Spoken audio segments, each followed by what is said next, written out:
Welcome to Nawiri Wellness Stories. Here, we will share with you stories of how life affects us differently and impacts our wellness. If you can relate in any way to the characters in these stories, you're welcome to reach out to share your story too.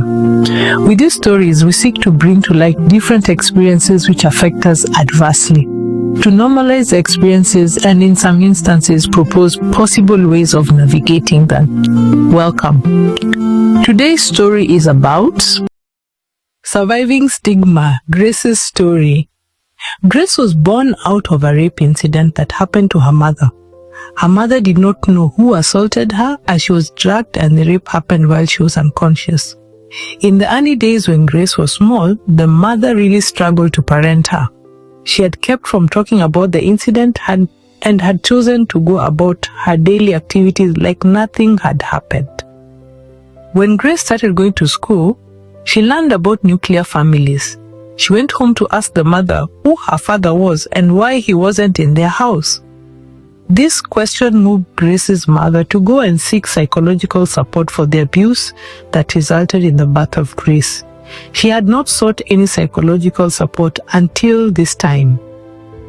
In that moment when Grace asked about her father, she was told she was not to ask about him ever again, and that he was not known.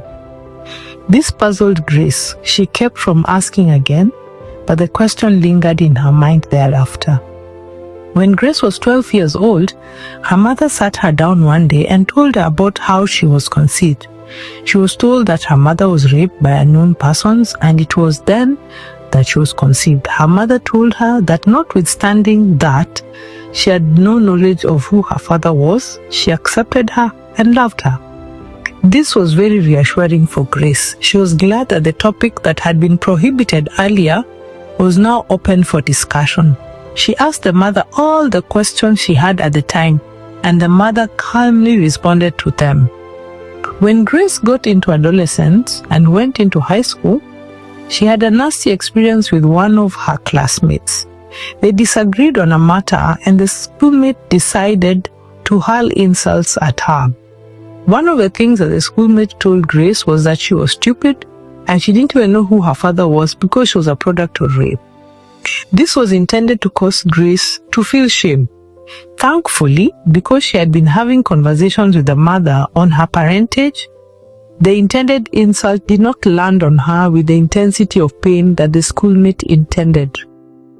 Grace calmly told the friend that she was aware of her parentage and wasn't interested to discuss it with the said schoolmate. Rape is a violent act with many effects on the targeted individual.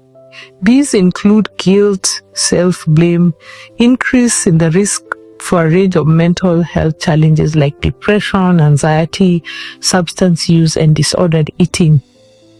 Such an individual usually hurts a lot, and using their experience as a tool to insult them is really insensitive. Those who are affected need love, care, understanding, and access to physical and mental health services. If you'd like to share your experience, feel free to reach out to us on 0745 Nawiri, that is 0745 629 474, or email us on nawiriwellness@gmail.com.